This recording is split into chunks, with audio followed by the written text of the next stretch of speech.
Hello, welcome to Art Salon.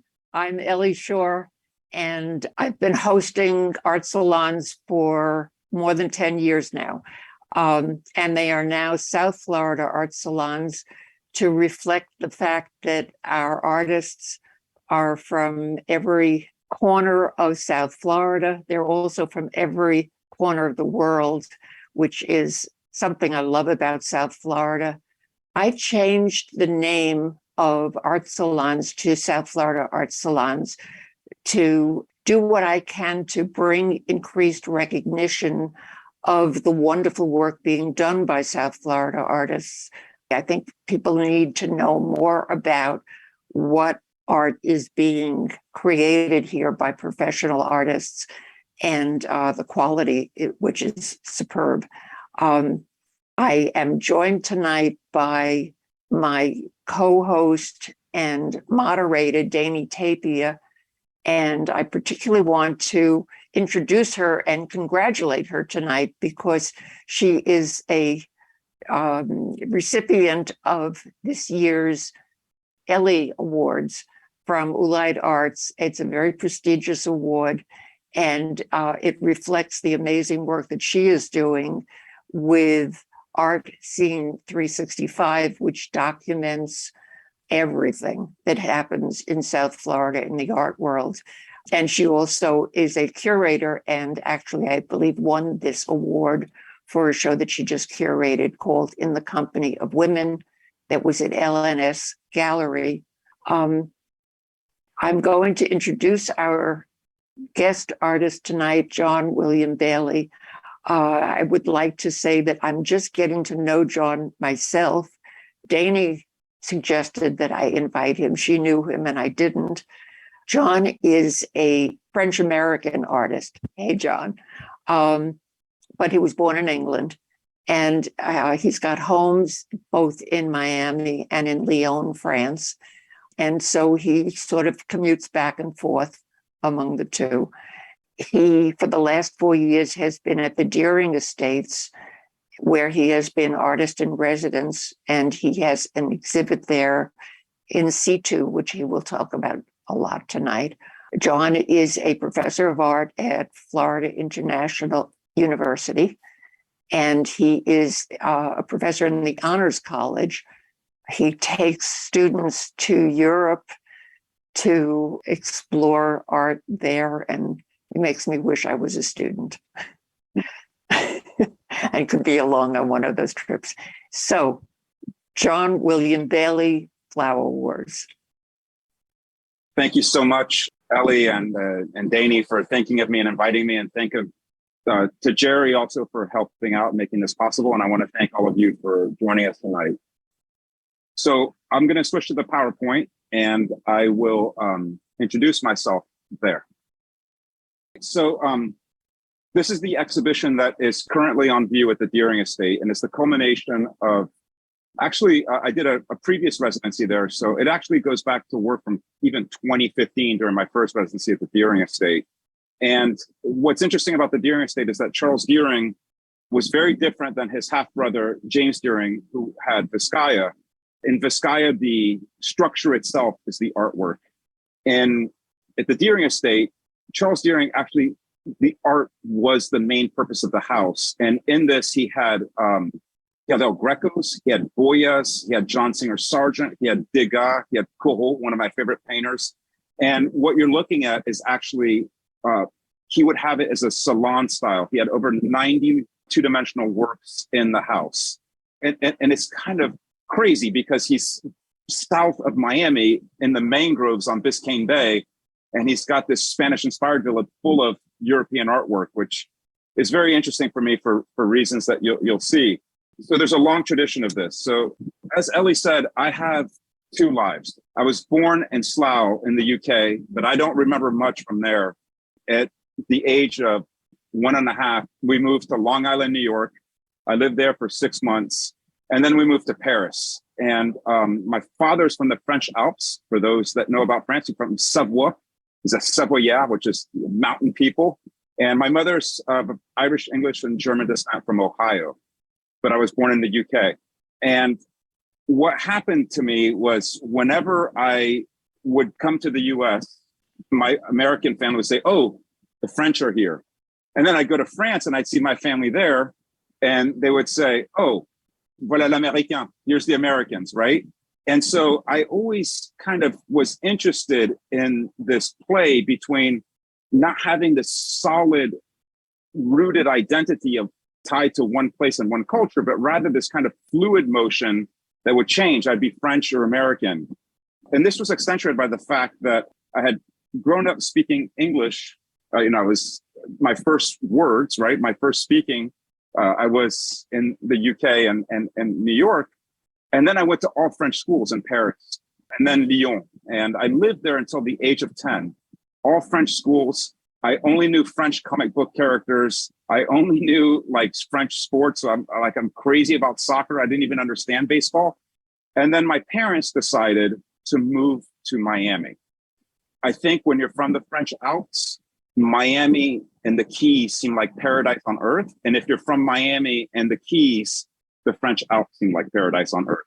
So we came here because my parents were having problems with their marriage. They thought a move back to the US would save them. They ended up getting divorced. But I was then thrown into no transition whatsoever to American schools. And I could only read and write the word cat in English when I was 10 years old. So I've always had these kind of bizarre sense of not completely feeling. And also going back and forth every single year of my life between the US and France. I still do that all the time. And that's why I have these pictures. So as Ellie said, I'm a professor in the Honors College at FIU, and I'm the faculty director of France, Italy, and Spain Study Abroad. So I take students from Miami and we explore those three countries for a month, each country, 3 different programs. So I stay and I have a new group of students come in. And then I go whenever I can. So I really have 2 lives, one on either side. So you can see on the left here is me in Assisi in Italy, lecturing to my class. And then there's me in my studio at the Deering Estate, a very Miami setting. So those 2 worlds really collide for me. So I had a friend that I was talking to about this, and he's like, John, I have the same thing. I'm Cuban, but I was born in Madrid, but then I grew up in Miami. And for the Cuban community, I'm el gringo. But for Americans, I'm Cuban. And I don't know. And then I was born in Madrid. And so we talk about this. We were friends in the late 90s, mid 90s. And then we decided, let's do a project together because we both have, he's a poet and I'm a painter, and let's do them together. And that was Richard Blanco, who then read the poem for President Obama's second inauguration. This was before then. So Richard's life took off after that. But the project that we did, he had a great perspective on it. I said, Richard, I always feel like an outsider. Wherever I go, I don't really feel like I'm home. He's like, oh yeah, for me, it's great. I always just feel like I'm on vacation. And so I realized I needed to adopt his attitude, which is just always on vacation. And we were talking about how we had no sense of place. And so Richard came up with a title called Place of Mind. That the place that we belong in is actually a construct in our mind. And these are examples of the works. And I'm only showing a few just to give you an idea that the topics that I'll talk about in my paintings appeared very early on. And so here I hand drew one of Richard's poems. It wasn't projected and copied. I decided to draw it. And then you see there's the globe, which is how Europeans thought the world was before Columbus's voyages on the left. And then on the right is how they understood that there were 2 continents there, a huge landmass. And so their sense of reality and of place changed, which is what Richard and me for all the time. And then this is the city streets underneath the map are Paris, my youth, but then the map of the island is Cuba. So it's the kind of the 2 places coming together, creating an abstract place. And then there's another one of Richard's poems above. And you can see different examples here of the works in that series. We did 30 works on paper. He did some poems. And I would take his poems and cut them up and collage them in. And we had a great time. Anyhow, that's the kind of work that I was doing. And then I was invited to be the artist in residence fellow at the Deering Estate, which is a little bit different. You don't apply for it. You are invited to be the fellow, and you get a stipend so that you can really try to do a little bit of programming as well. And I love this because already I have students, but I got to meet artists as well and do all kinds of things. So anyways, I was given this place, which is on the National Register of Historic Places, and it's the Powerhouse Studio. It sounds powerful, but it's actually just that's where they had their generators. So power was electricity. And the Deering Estate is 460 acres of pristine Miami landscape, the landscape that no longer exists in Miami. They have 89 protected and endangered species within those 460 acres, and they have 8 different ecosystems. And I've lived in Miami for 40 years. I think I know Miami. And then I would hike into their nature preserve, and I'd never seen anything like it. The rock formations, the different flora, the fauna. I would run into coyotes, all kinds of snakes, and beautiful birds as I'm drawing. And I just started going back in there. The way I process things is by drawing them. So what I do is I go to a place, and to understand it, to process it, I draw it. So I do a lot of these drawings. And so this is an island that's in Biscayne Bay. That's part of the Deering Estate, and it's called Chicken Key. And so this is actually me on a kayak. And I would go out there, and you can see when I make these drawings, I'm not interested in the way that they look. I'm interested in the experience of the time that I was drawing it. So that's why you can see that you can feel kind of the movement of the kayak as I'm drawing. And then I'm getting turned around, I get rained on, drawings fall in the water. I went out once and a shark hit my kayak, and that clearly influenced the drawing. About a month ago, I went out and there was a whale skull that had just washed up. The Sun Sentinel actually did an article on this, but it was one of the naturalists at the Deering Estate, Anna Rojas, who told me, like, hey, there's a whale skull out there. And so I went out and I drew that. And it was amazing that something so large could die, right? It seems so beautiful and invincible. And it just reminded me of all of our mortalities, in a sense, and the beauty of nature. I also paint out at the tip of the Deering Estate, right on Biscayne Bay. It's a really important part of my process, even though you'll see that my paintings are quite abstract. They're not representational. Having that experience, that connection is incredibly important to me. And it looks like here in this one, I was about to get rained on. It happens to me all the time. The weather says it's not going to rain, and all of a sudden it starts pouring on me. But they're oil paints, so they're okay.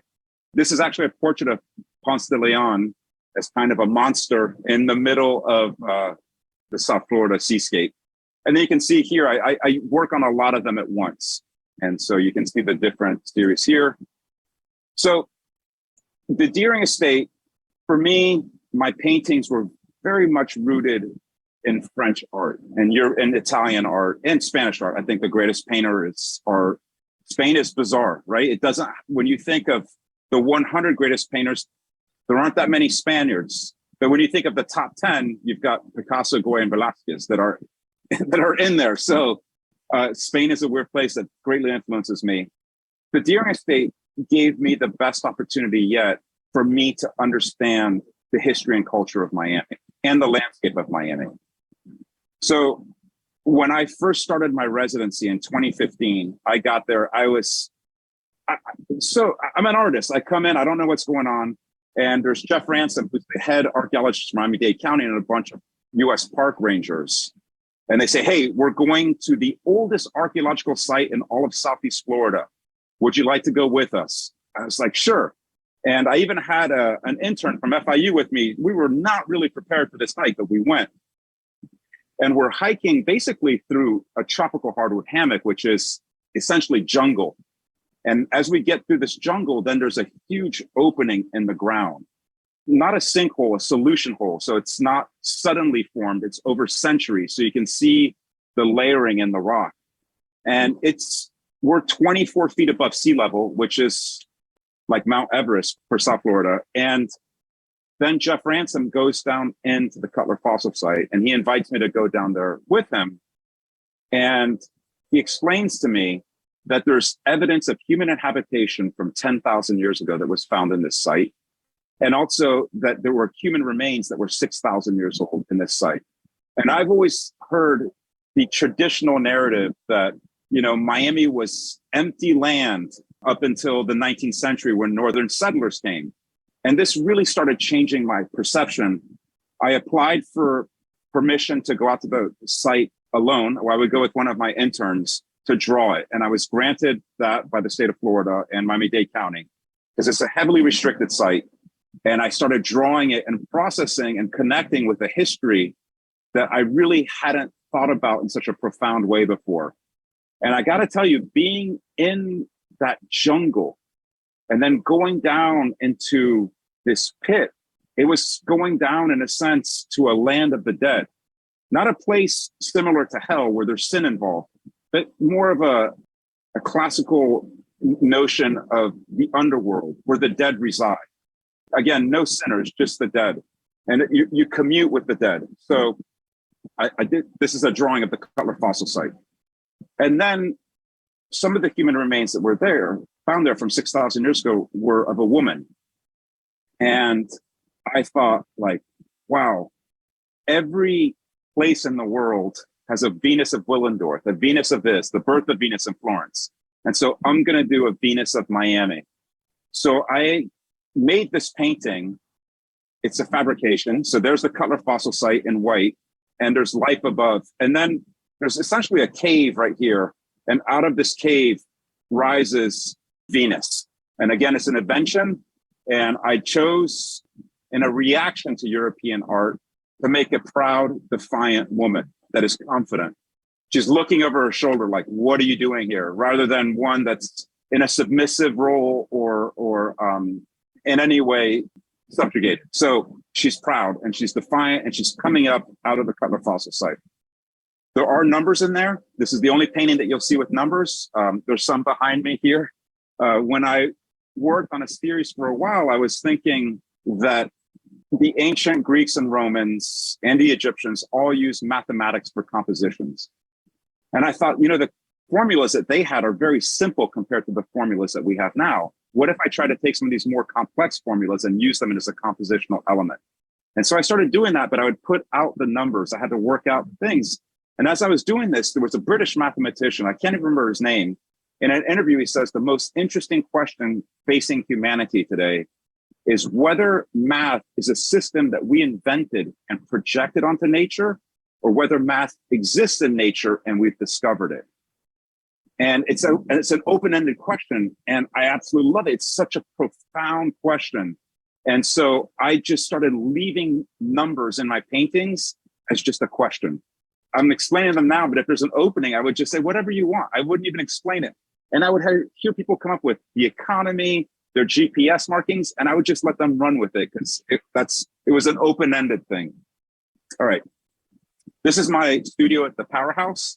An interesting fact is since it's on the National Register, we're not allowed to put screws in the wall. So I think that you've had Gretchen Charnagle be an artist on this before. Gretchen is a friend of mine, and her husband is also a friend of mine. He's a general contractor. So he built walls within the walls so that I could put the screws into that. So that's why it looks so different. But these are the paintings. I love to make large paintings, and I supplement those by smaller paintings. You can see here, this is a series that I did. I'll talk more about later. But so my son, I have 3 children, beautiful children, and they're all grown. But when they were teenagers, I was working on these, and they're not really interested in my paintings. You can't compete with certain things. And then I started doing these paintings with squares, and they were really into them because, Dad, you're doing like QR codes and your pixelation and all that. It's actually not at all where it came from, but it's fine. My son and his friends would stay in my studio and look at my paintings. That had never happened. What it was is I had taught Italy study abroad, 2019, and I was tired. It's draining. I have 18, 20 somethings with me, and we're going around day to day. We're doing something. We're moving around the country. And I was tired. It was over. And my last lecture was in Basilica San Marco in Venice that has the medieval mosaics. And I was up on the balcony inside the church. And I looked to my side and the light was coming in from outside and it was catching the mosaic and the light was flickering on it. It was beautiful, the golden light just flickering. And I thought to myself, I wonder if I could paint the effect of a medieval mosaic, but it's two-dimensional. And so that's where these came from. It didn't have anything to do with pixelation. And then I thought like, okay, so there's the gold from medieval mosaics. Let me try to do it in Biscayne blue, Miami blue. And so I tried to make a mosaic of the colors of Biscayne Bay, the sky and the water. So this painting is called Ghost Dance. It's 7 by 10 feet approximately. And I'm sure you guys know what ghost dances are. They were dances by indigenous people that were reasserting their indigenous culture after just having it trampled by European settlers and then the governments that Europeans set up here. And so ghost dances were this like a great push of reassertion of indigenous culture.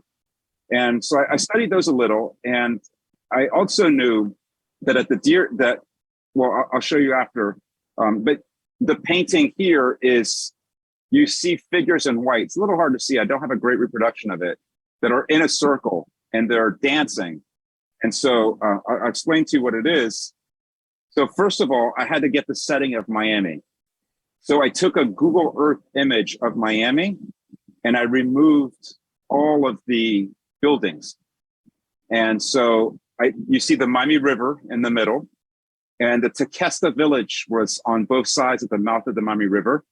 And then there was also a village down near where the Deering Estate is. And this is Miami Beach, Virginia Key, and then Key Biscayne. However, a developer came to me and he said, government cut and Brickell Key are man-made, so they wouldn't have existed at the time, which was great. I showed the drawing, and this is why you always have to listen to everybody. It was a developer that told me those are man-made, so remove them. And so in the painting I did. So there was that. And then at the Deering Estate, there's another incredibly important archaeological site. There are only 3 unexcavated Tequesta burial mounds in the world. Others have been destroyed in development. Unfortunately, Henry Flagler, when he built the Royal Palm Hotel, destroyed the largest one, which is the mouth of the Miami River. So in this Tequesta burial mound at the Deering Estate, the bodies are still in there, which is incredible. The human remains are still in there. It's a sacred site. A sacred site, and archaeologically just so important. And again, after them understanding that I'm respectful of these sites and I understand their importance, and I can act as another set of eyes to make sure that no one is looting them or anything, I go out there alone and I draw it. And again, this is in the middle of a tropical forest, and I'm alone at a tomb in a sense of our geographic ancestors. So here's one of the drawings that I did. It's got a large oak tree on it. And then the Tequesta would bury their dead above ground because they couldn't dig into the oolite, and they'd cover them with sand and shells, but they would bury them in a circle. And so I imagine this is a historical fiction. It's based on the site, but it is a fiction. So this is one of the early paintings I did in 2017. And then this here is the ghost dance. And you can see that the circle repeats around here. And the figures, though, are all radiating out with these Fibonacci spirals of roses. And then you can see the map of Miami below. There's the central figure. Let me just go back track to that so you can see it there. So there's the central figure, the spirals of roses coming out. The black is mangroves, and then you see Miami. And this painting is so important to me because I think about Rome. Rome was a city of 1 million people in the ancient world. When Rome fell, they called it, the Roman form was a cow pasture. And then Rome got repopulated, but it wasn't at all the people that were there before. So the people that are there now have no DNA link to ancient Romans. They have not really many cultural links because they're now Catholics, and Romans were definitely not Catholics. They had different languages, although it is based on Latin. But if you tell a Roman that they're not related to Julius Caesar, they like, what are you talking about? That's my people, that's my history. But it's because they occupy the same place. And so it's a geographic ancestry. And what's interesting is we don't do that here. In fact, we erase our geographic ancestors. So the Tequesta, we have no DNA link to them, just the way that Romans do not have a DNA link to ancient Romans, but we don't embrace them and celebrate them as the guardians of the land that we are now on. And so it was, in a sense, this ghost dance was a way for me to recognize that we're on their land, that they were the guardians of this land for 2,000 years. So that's the painting. And then I did another one. This is a little more violent. So one of the things I realized is that the traditional narrative is that everything came from Europe and basically took over the Americas. And then I started looking more at it, and in teaching my classes, especially, and going back and forth, I realized that it's really a two-way street. The Spanish have a great expression for it, ida y vuelta. Ida y vuelta. So for example, flamenco that we think of as so entirely Spanish, well, they were incredibly influenced by native people's dances, right? With the stomping of the foot. So the flamenco was the guitar and the singing, and a lot of the foot movements actually came from indigenous peoples as the Spanish came into contact with them. And so the narrative of everything coming to Europe and imposing itself is just not true. And also, Italians never had pizza with tomato sauce before 1492 because tomatoes are from the Americas. And also, the Belgians never ate French fries before 1492 because potatoes are from Peru. So even those superficial things. So here, I decided to make a painting of Decree of Death, which is what Simón Bolívar published at one point when he said, you're either with us that are fighting for independence, or you're with Spain and you're our enemy, and you will die because you're killing us. And so what I did is I painted essentially an explosion of mangroves from a woman. You'll see. So this is how I started it. This is a lake in Venezuela. Venezuela was important because Amerigo Vespucci was going along the coast, which is, by the way, it's incredible.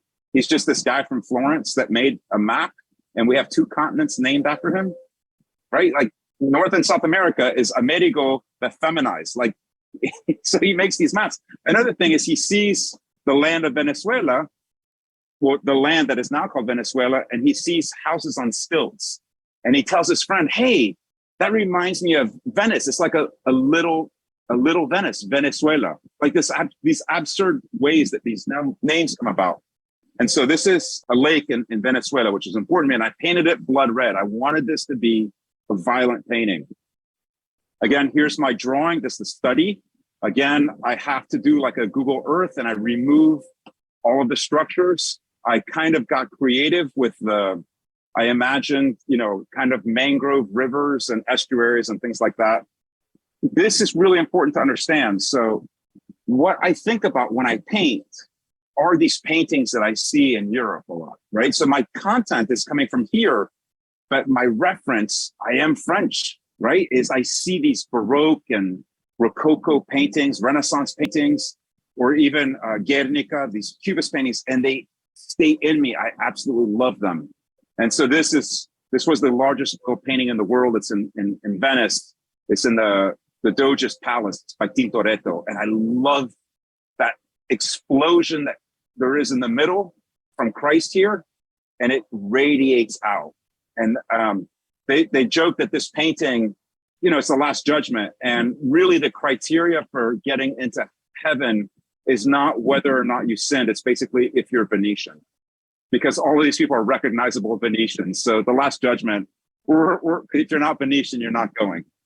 But it stays in my mind. And you can see the placement of the figures that are here. I'm trying to recapture that.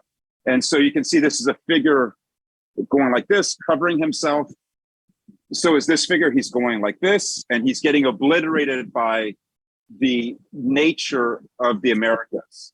And what I thought of for that is the Laocoon and his sons, a man that defies the Greek gods. So the Greek gods send serpents to strangle him and his sons and drag him into the ocean. And I thought that's kind of, and El Greco paints it as well. This is in the Vatican. And so I do these figures that have that similar kind of Baroque or complex pose. I organize my composition like this. And then you can see here all of the different figures. There's some more details. And one of the things that I notice is that in these paintings, there's always a central figure. And in Europe, it's always a male. I'm like, let me just try to put a female in there, right? To just do something different. And so for America, America is embodied as a woman. And basically she's coming out like Lowe, but rather than serpents that are strangling these men, and the men represent the Europeans, it's mangroves, abstractions of mangroves. And the composition is not just inspired by the Tintoretto, but by the Raphael that's in the last painting he did of his life, which is one of my favorite paintings because of its compositional complexity. So this is America.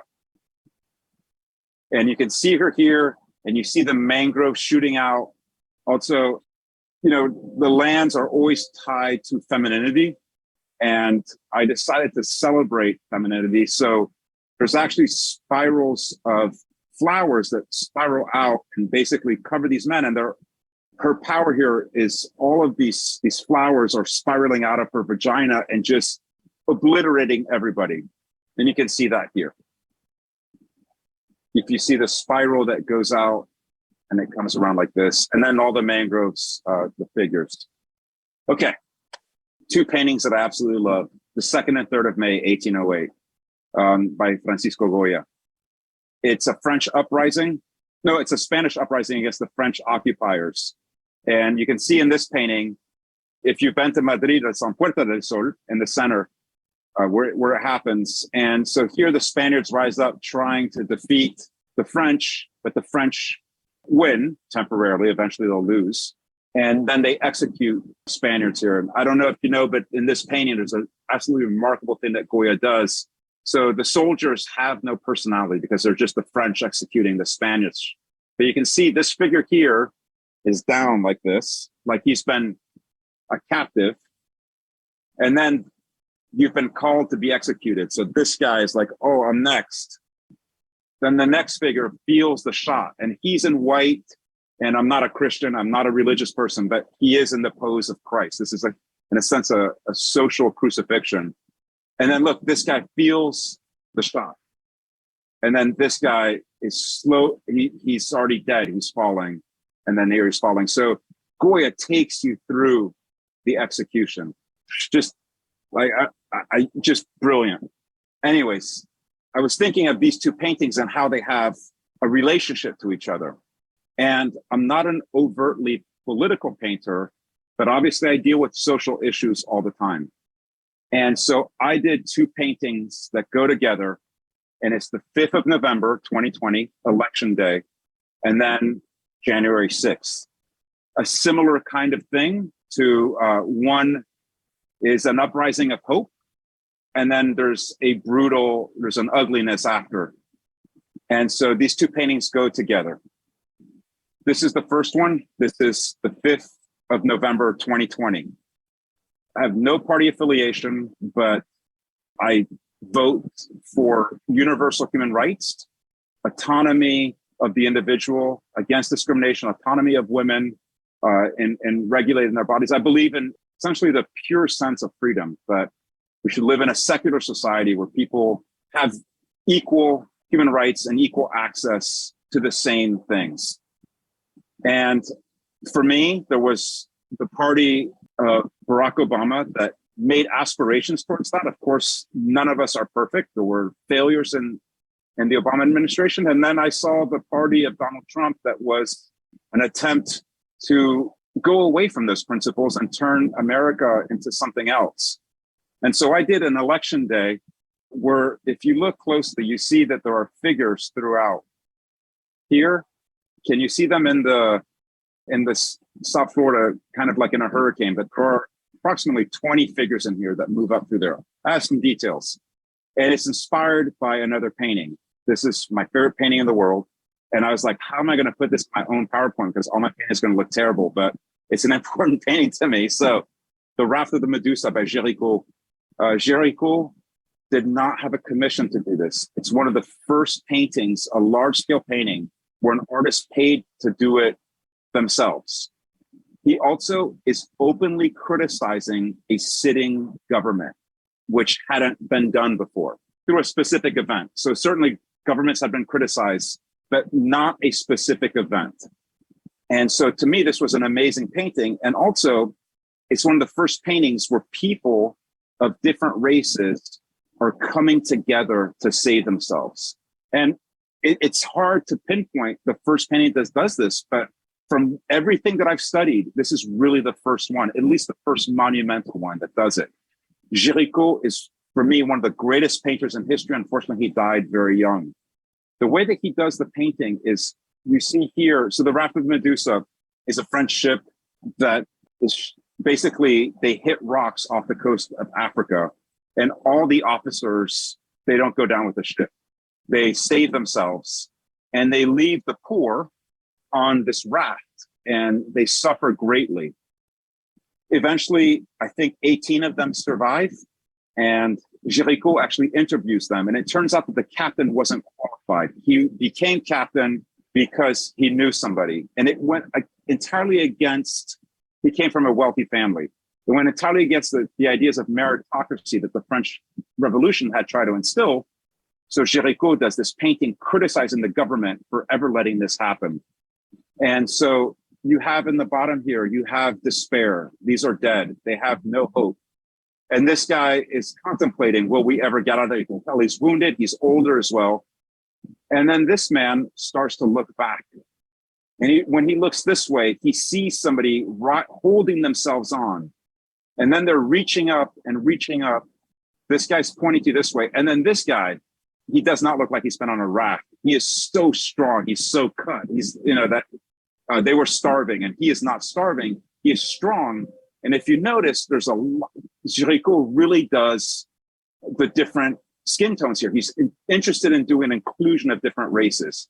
And the guy at the top is waving this cloth to right here, the ship that's on the horizon that will eventually save them. So it's a painting about people coming together to save themselves. And I thought, for me, that's what this painting is. You'll see it clearer when you see the details, but it's all of these different people. And here you can see the people in despair. And then slowly they start rising up. They become stronger and stronger. And then here's the figure on top that is strong. It's hard to see in this. But you can see here, for example, there's Géricault's masterpiece. And then my figure that is trying to have the same kind of strength. I mirrored the pose of this person. And the one thing that I changed from Géricault's paintings, I included women. Géricault was being historically accurate, so there were no women on the raft. But for our election, we certainly, women played an essential role in the 2020, the decisive role, actually. And this is really important for me, is that I see these paintings, I live these paintings. This was right after COVID. I'm still a French citizen, so I was able to go to France during COVID, and I was alone in the Louvre. It was spectacular. There was hardly anybody there, so I got to see these paintings alone.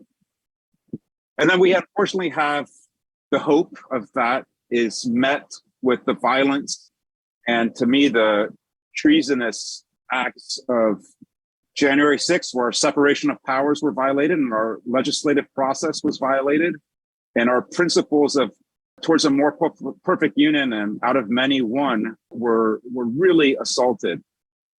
I was in my studio when this was happening, and I was following it basically over the radio and then just on Twitter, and I couldn't believe it. And I started working on the painting right away. And so in the painting, you have the Capitol here, and then you have the mob underneath. We all remember what this was like. I was just absolutely horrified. I understand the United States has so many problems, but I've always felt that we've aspired to solve those problems going towards a more perfect union. And to me, this was not attempting to do that. This was attempting to do something else. And one of the things that's the hardest for me to understand, just speaking frankly, I take my students every year to the Normandy American Cemetery in Colleville-sur-Mer. And there are 12,000 young Americans buried there that died preserving. They died for people they would never know. They died for us, right? When they were like 18, they died for us to have the way of life that we have, which they died fighting Nazis. And then when I hear that there are neo-Nazis in the US, I just don't understand how we sacrifice so much to not be like that. And then we are, anyways. So I made studies. And so here, this is actually not simply a photograph of the day. It's a collage that I made of about 4 or 5 different photographs that then I photocopied it so that it would all appear on as one photograph. And then I made studies because, again, I don't want to make a painting that's just a representation of the way something looks. I want to make it, if I'm going to paint a violent painting, I want the paint application to be violent. So here you can see the Capitol and there's the figures below, but I was like, man, I've got to have some hope in this painting. And you can see the paint is applied very violently. I was like, I've got to have some hope. And I didn't know what to do. It was such a time of despair. You can see the application of the paint. And then this happened, where Amanda Gorman read The Hill We Climb at Joe Biden's inauguration. I feel bad for Joe Biden because no one is going to remember anything that he said. Any of the people on that stage, no one is going to remember anything because her poem, it was everything that I thought, but I didn't know how to put into words. And so I decided to put that in the sky. So you can see her poem is in the sky here. And so that is the hope. And you can see the contrast of the violence of the figures and then the hope of her poem. And it took me forever to paint that, yeah, because I painted around the letters.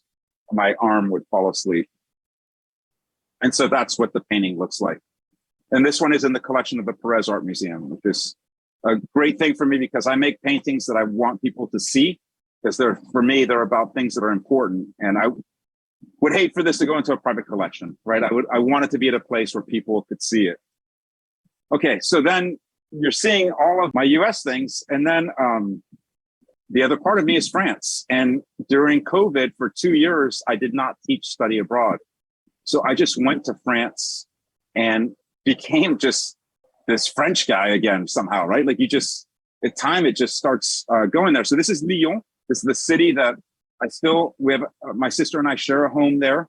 It's a family home. And I lived there from age 5 to 10, but I've been back there every year of my life.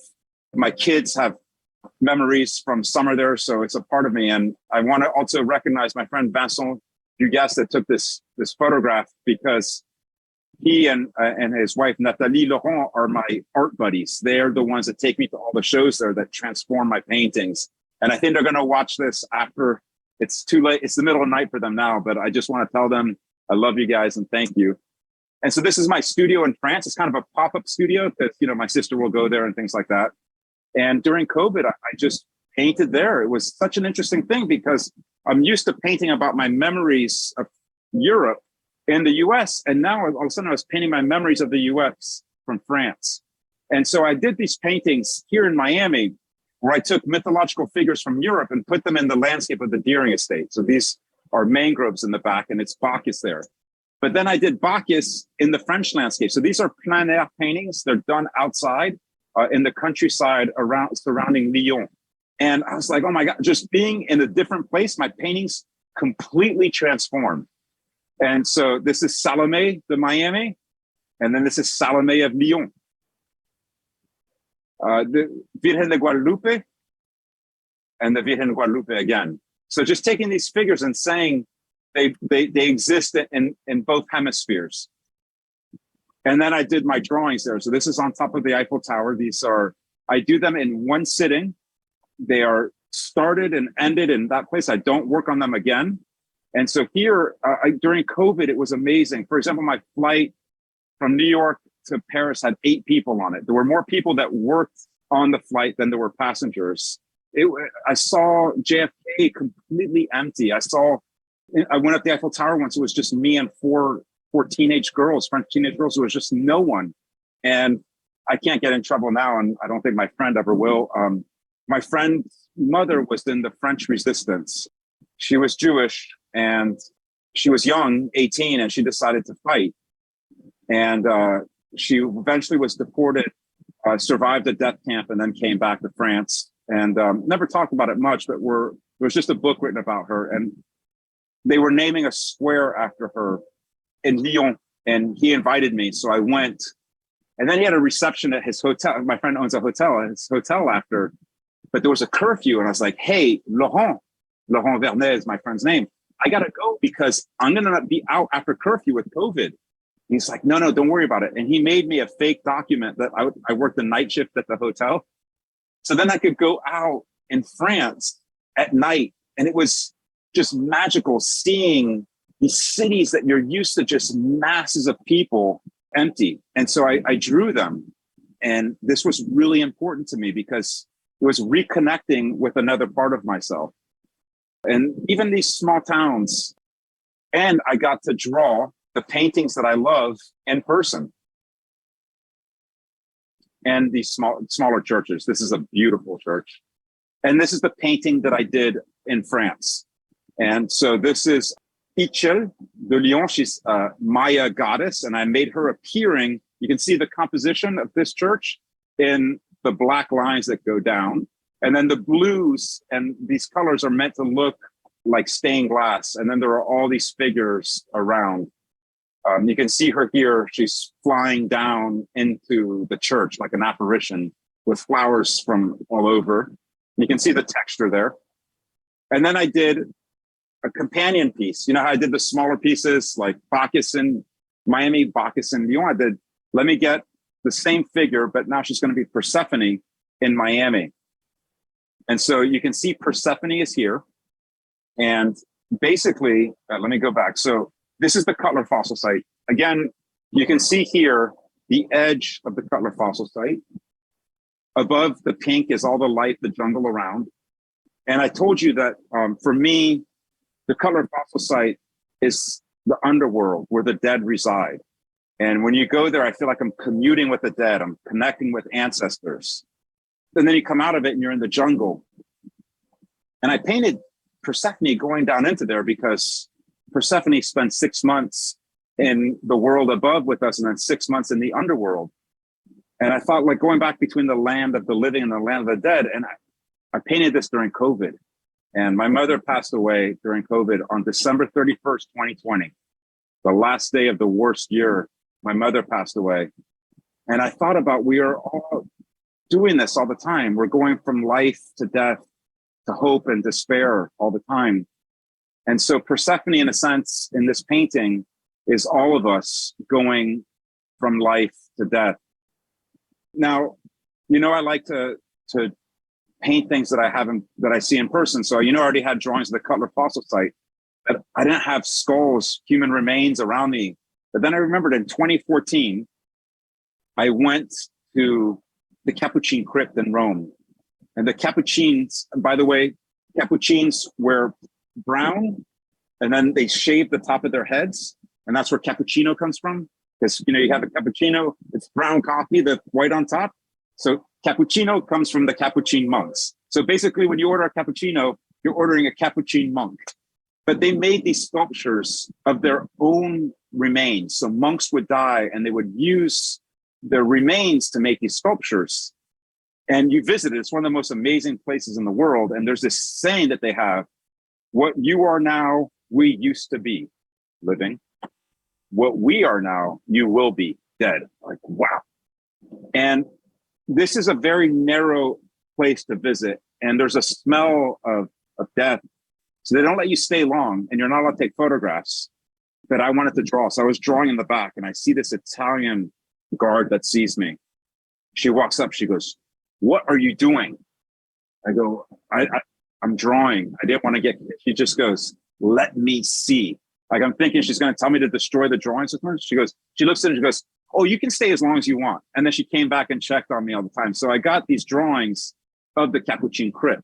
And I remember that I had these. And so then I used them for the skulls in the painting. And so they're throughout this. And then you can see Persephone here, and then Ichel here. So the same figure manifested the pre-Columbian world in Europe, and then the European world in the Western Hemisphere. And again, I thought it's important to have a woman that we can all identify with as kind of a heroic figure, an important figure. You can see, so there's the Cutler fossil site, and you can see how I mirrored the composition here. So then I had, in this exhibition now, I had painted the Cutler fossil site. Now I wanted to paint the Tequesta burial mound again. And so this painting, again, these are 7 by 10 feet. So a lot gets lost in having it projected this way.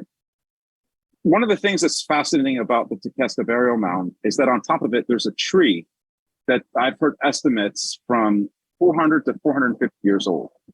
That puts it at the time of really before Spanish contact, because Spanish contact really starts in Florida in the 1600s more.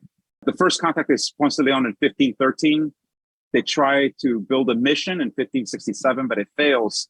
And so the Tequesta had this tree there. And if they were not conquered at the time, maybe they intended for this tree to be there as a kind of a tree of life. And the naturalists at the Deering Estate hypothesized that the tree is so massive because it's getting all the nutrients from the bodies that are there. So I painted this tree, and then I painted, again, these kind of spirit or ghost-like figures of the Tequesta coming alive out of the burial mound. So I had my drawing of the burial mound. You can see the tree here. It's a giant oak tree. It's the most massive oak tree. And then I had another one of my favorite paintings, Liberty Leading the People, which, by the way, you can see the composition is very similar to Raft of the Medusa. Delacroix did this after Géricault, just to give Géricault credit. But I love this painting. I love this painting because, look, you have the same kind of things, the despair of the figures below, and then slowly going up to hope. And this time, liberty holding a flag instead of the man holding the cloth. But the composition definitely comes from Géricault. And so I did this drawing in person. And the way I make my compositions is I do figure drawings, paintings, they're, 22 by 30, they're large. And then I photograph those and I print them. And then I have one of my interns, it's a fun job for them. They got to cut them out and make these paper dolls. And then I will throw all the paper dolls on the floor like this. And then I'll start arranging them. See how I arrange them here? And then I'll photograph that. And then I'll make drawings of it. I intentionally, every single time, try to remove myself more and more so that it becomes more and more abstracted. So this is the composition that I use for, rather than Liberty Leading the People, Tequesta Leading the People. And you can see, again, I'm mirroring this composition. So I'm very interested. This figure here, this figure here is fascinating to me because the curved saber pushes you back towards her. And then this diagonal here, and then this guy points you this way.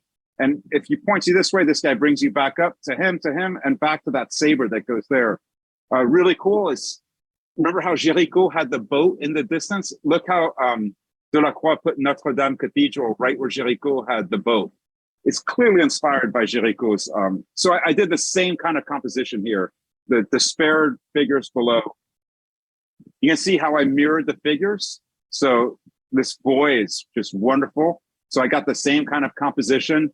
And here, this figure laying here, and then I had a figure laying here. And this is an early stage of the painting. It makes it so you can see the figures a little better on the screen. And again, I really build up the composition. This last summer, I painted this after I finished this in August when I came back.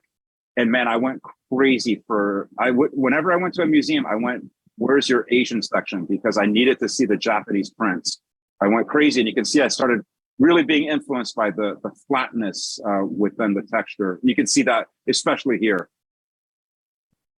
I love Van Gogh, and I know that Van Gogh and Van Gogh, if you want to be correct, they love Japanese prints. So I went to the source of what they saw in them in Manet as well. So, and you can see there, this is Takesta. This is Liberty embodied as this woman. This is another reproduction of it. This is another painting that is again Melissa Diaz, where I have to thank. Melissa Diaz is the basically she's the exhibition and collections manager at the Deering Estate, but she's an absolutely brilliant curator, and she's worked with Jennifer Tisthammer, who's the director of the Deering Estate, to create, to me, the greatest artist in residence program. And Melissa is she's the curator with the best eye that I know. She gets painting. She knows how to put them together. And anyways, Melissa she's like, wow, your paintings are getting really violent, really over the top. And I didn't realize it because I'm just in my painting world. And so this painting mixes all different kinds of things. So I lived in Paris from the age of 2 to 5. The earliest memories that I have are from Paris. I don't remember anything from England and really nothing from Long Island, but I do remember Paris quite a bit. So my first memories are from there. And so naturally, Notre Dame is again, I'm not a religious person, but Notre Dame culturally, for me, is a very important place because it's something I've seen my whole life, and it's emblematic of Paris. And then it burned. And I knew about it burning before it even hit the news because my friend Vincent that took that picture sent me a message like, look what's happening. And it like tore my heart out in a sense, right? And I understand that everything changes. So I painted Notre Dame burning. You see the tower here, and then the church, but there's the rose window, and then the fire. But I put Notre Dame in these black lines or mangroves, and then the landscape around it is basically a seascape of Miami. So it's putting Notre Dame into Miami. And the parallel there is that in 1567, Pedro de Menendez, the Spanish governor of Florida, decides to build a mission at the mouth of the Miami River. And they leave one Jesuit, Francisco de Villarreal, and 30 soldiers, but they're not really soldiers. They were mutineers on another mission, and their punishment was that they had to stay with this Jesuit at the mouth of the Miami River. And it's a failure. The Takestas understandably have no interest whatsoever in Catholicism. They want to trade with the Spanish, but they're like, yeah, that's great. And even Francisco de Villarreal says, they only seem interested in my sermons when I'm offering food. I said, yeah, of course. Anyways, the mission fails. It collapses. It only lasts 3 years, and Francisco de Villarreal leaves. But the thing that's amazing is that on the 29th of January of 1568, Francisco de Villarreal wrote a letter, and that's this letter. And he talks in very simple terms about what his experience is like at the mouth of the Miami River. And it's the oldest known letter ever written in Miami. As I was doing my research, I could find English translations of it, but they varied. The dates changed, things like that, so I didn't trust them. So I started trying to find the original letter, and I couldn't find it. And then I was like, wait, he's a Jesuit. And so I wrote to the Jesuit archives in Rome. I just sent an email like that, shot in the dark, forget it, nothing will ever come back. And before I know it, Brother Dario from Rome writes back to me, John, the original letter we do not have. However, the man that Villarreal wrote it to transcribed it into his report that went back to Spain. And we have that. So it's basically, it's as true as it can be because it's the guy that he wrote it to that's transcribing it. And Brother Dario told me, I can send this to you. Would you like to publish it or to use it? I was like, yeah, I'd like to show my students, and if I have an exhibition, I'd like to show it. He's like, oh, well, then you have to pay us. You have to pay us rights to use it. I was like, man, okay. I'm like, can I afford this? And I go, how much do I have to pay you? And this are over several emails. We're having this entire conversation. Brother Dario and I are getting friendly. And he goes, oh, it's 15 euros. I was like, 1.5. He's like, yeah, 15 euros. I said, I can afford that. But I'm like, how do I pay you? You're in Rome. You're the Jesuits in Rome. He's like, well, you can pay us by PayPal. So I paid the Jesuit Archives in Rome 15 euros by PayPal to be able to show you this letter now. An interesting part of it is that it's just kind of a little beautiful story. That day that he had told me 15 euros, I was leaving to the Everglades for the day with my students. We're going to spend all day out there. And I didn't want to lose the conversation because I know these opportunities are not forever. It presents something, but I said, Dario, I will be in the Everglades all day. I cannot, but I will pay you tonight. And so the next day I pay early in the morning and I send it to him, the proof of payment. And I also, I sent him a few pictures of the Everglades and he writes back, that is so beautiful. It is interesting to see the world as God created it, untouched by man. Maybe one day I will be so lucky to see it. I'm like, wow, what a beautiful statement. I mean, even if we're not Catholic, just what a beautiful perspective. And it made me realize also the pristine landscape that we have here in the Everglades and in certain parts, they no longer have in Europe, or we no longer have in Europe. Everything has been torn down and, cut down and grown back up. So hopefully one day Dario could come here. Anyways, this is the letter. Another interesting thing, I know I have to tell you this. It's so cool. He cannot get the Takestas interested in Christianity. He comes up with a plan. He gets his mutineers, like these derelict soldiers, to put on plays. And so he has performances at the mouth of the Miami River that's just incredible. And those two plays are considered the first ever European style theater pieces performed in the continental United States. And it's this Jesuit at the mouth of the Miami River. So he describes all that. And then he also talks about mosquitoes. This is an imaginary portrait of Francisco de Villarreal. And then you can see the letter is in the sky of the fire there. So again, that I like to paint things that I've experienced. So I had, let me see it. Wait, I don't have my drawing of Notre Dame. Where'd it go? Anyways, I have drawings of Notre Dame that I did after the fire. And then another thing is that I didn't have a fire. I can't make a huge fire. And so one day I get to the Deering Estate and they're doing controlled burns. And so it's basically just acres or a raging fire. But since it's controlled, I can get right up to it. And I was able to draw a fire in person. And I had like ashes and soot all over me. I was coughing some, but I got these drawings and I was hot also. I got the feeling of fire. Fire is chaos. It's constantly moving. It's billowing up. The smoke is everywhere. And so I really try to capture that in this diagonal here. So here is Notre Dame, and it goes across here. You can see there's no spire. There's the rose window here. You can see some of the flying buttresses here. And then one of the problems I had is that the drawing that I had of Notre Dame, I could only see it from across the center. So you had this strong vertical and this strong horizontal. And the composition was just dead. So I made the fire be a diagonal so that the movement in the painting is not just stuck. And then I put all of these skulls, again, it's again a painting that was done during COVID where we were thinking about death quite a bit. Anyway, so there's the letter. You can see the letter is transcribed. You see the letters in here. And the fire, like you can see my paint application here. I will put paint on very thin, very thick. There's different types of paintings for those of you that draw or make. So we can paint with our fingers, we can paint with our wrist, we can paint with our elbow, and we can paint with our shoulder. And in my paintings, I try to incorporate all four of those so that there's the really tight and the really loose and different levels of it. And then I'll use a palette knife. I'll throw paint.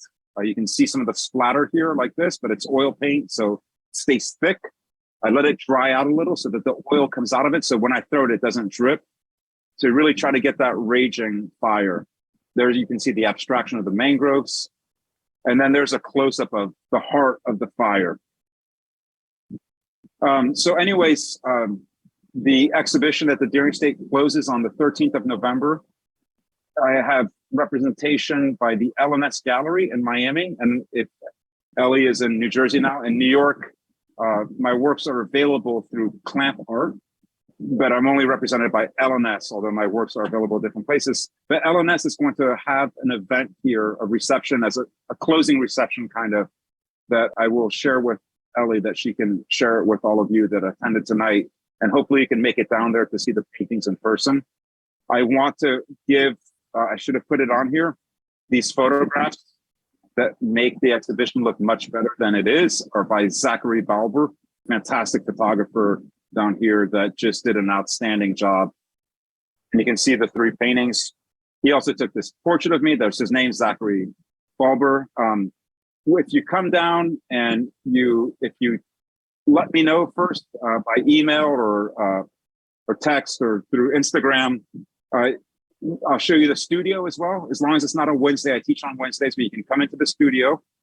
And now my residency is coming to an end at the Deering Estate. By January, I will be looking for a new place to go in and do research about the place and make paintings and make connections with the community. So maybe not today, but maybe another day you'll think of a place anywhere in the world. I'm like, oh, that would work for John. This was a drawing that I did at the Coliseum. And again, I was supposed to get kicked out and the guard just came up and he was like, do you want me to take a picture of you while you're drawing? So it's a guard that took that picture as I'm drawing. I love doing this. And the highlight of my artistic career actually was this drawing, because the official Twitter account of the Coliseum retweeted it. And I was like, I don't care about anything else. The Coliseum acknowledged my existence. I have a website with a lot of these works on there and the explanations. And there's an early stage of the Notre Dame painting and also an early stage of the Persephone painting and my mess. All right, I think that's my last slide. And oh my goodness, John, that was absolutely amazing. I want to be one of your students. I really, really do. I'd love for you to be one of my students. Yeah. That was an amazingly comprehensive tour of your work, your thinking, and the history of art. Just small topics.